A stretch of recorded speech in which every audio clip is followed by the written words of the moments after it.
Selamat sore Bu, perkenalkan nama saya Michael Stumeyang dengan NIM 24030657. Saya sendiri dari peternakan PTNC dan di video kali ini saya akan menjelaskan beberapa proses pada metabolisme protein yang melingkup proses reaksi transaminasi, reaksi deaminasi oksidatif, deaminasi non oksidatif, proses sintesis urea, sintesis asam amino, dan yang terakhir sintesis heme. Untuk proses sendiri ada yang pertama namanya reaksi transminasi, yang dimana proses transminasi sendiri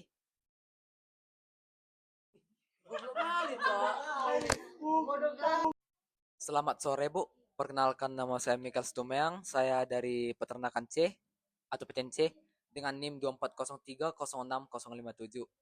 Dalam video kali ini saya akan menjelaskan beberapa proses pada metabolisme protein, yaitu melingkup proses reaksi transminasi, proses reaksi deaminasi oksidatif, deaminasi non oksidatif, proses sintesis urea, sintesis amino, dan sintesis heme. Untuk proses sendiri yang pertama itu ada reaksi transaminasi, yang dimana proses ini merupakan proses katabolisme yang melibatkan proses pemindahan gugus amino satu dengan yang lainnya. Bahan baku untuk reaksi ini sendiri adalah sepasang asam amino dan sepasang asam keto. Dalam proses ini, gugus asam amino akan dipindah ke salah satu dari tiga senyawa keto. Tiga senyawa tersebut adalah asam pirufat, oksaloasetat, dan alpha ketogluterat, yang dimana pada transminasi terdapat dua enzim mempengaruhi, yaitu glutamat transaminase dan alanin transaminase. Hasil dari reaksi transaminasi adalah asam glutamat, di mana reaksi ini bisa terjadi dalam cairan sitoplasma ataupun mitokondria pada makhluk hidup. Di sini saya akan menyebutkan contoh reaksinya. Yang pertama, alanin bereaksi dengan alpha ketoglutarat menghasilkan pirufat dan glutamat. Dan untuk reaksi yang kedua yaitu aspartat bereaksi dengan alpha ketoglutarat menghasilkan oksaloasetat atau sering disebut OAA dan glutamat. Untuk reaksi yang kedua saya akan menjelaskan reaksi deaminasi. Secara umum, deaminasi itu berbagi atas dua proses. Yang pertama deaminasi oksidatif, yang kedua deaminasi non oksidatif. Untuk yang pertama, deaminasi oksidatif itu merupakan proses metabolisme yang terjadi dalam lingkungan aerobik yang menghasilkan asam okso. Di mana lingkungan aerobik dia berarti membutuhkan udara. Dan biasanya deaminasi ini terjadi pada saat malam hari ketika makhluk hidup sedang tidur. Dan tempat terjadinya dalam hati. Bahan bakunya yaitu substrat, utama dalam reaksi deaminasi oksidatif adalah asam amino, terutama glutamat. Untuk enzim sendiri yang digunakan dalam proses ini adalah enzim glutamat dehidrogenase. Dan untuk hasil dari proses ini adalah nitrogen dan non-nitrogen. Seperti alpha ketoglutarat, NADH, dan NH3 atau amonia. Dan untuk contoh reaksinya yaitu glutamat bereaksi dengan NADH dan H2O menghasilkan alpha ketoglutarat dan NADH dan NH3 atau amonia. Kedua, saya akan menjelaskan reaksi deaminasi non oksidatif, yang dimana ini merupakan proses perubahan serin menjadi asam pirufat yang dihasilkan dari proses katalisme dengan bantuan enzim serin dehidratase. Bahan bakunya sendiri yaitu serin dan treonin.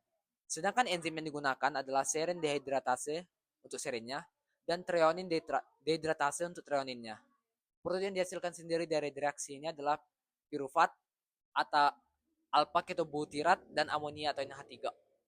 Berikutnya saya akan menjelaskan tentang proses sintesis urea, yang dimana proses sintesis urea ada proses metabolisme di hati yang mengubah amonia atau NH3 dan zat toksik hasil deaminase asam amino menjadi urea yang tidak beracun dan dapat dibuang melalui urin oleh ginjal. Bahan baku utamanya sendiri yaitu NH3, CO2, aspartat, adenosin trifosfat atau ATP, ornitin, arginonuksinat sintase, arginonuksinat liase, dan arginase. Produk akhir dari proses ini adalah urea, fumarat, dan juga ornithine. Saya juga akan menyebutkan 5 reaksi yang terjadi pada siklus sintesis urea. Yang pertama, NH4 positif bereaksi dengan CO2, bereaksi dengan 2 ATP menghasilkan karbomoil fosfat. Yang kedua, karbomoil fosfat bereaksi dengan ornitin menghasilkan citrulin. Yang ketiga adalah citrulin bereaksi dengan aspartat dan ATP menghasilkan arginonuksinat. Lalu yang keempat ada arginoksinat bereaksi dengan menghasilkan fumarat dan arginin. Dan yang terakhir ada arginin bereaksi dengan H2O menghasilkan ornitin dan urea. Kemudian saya akan menjelaskan tentang sintesis asam amino. Ini merupakan proses pembentukan asam amino dari senyawa-senyawa sederhana dalam tubuh.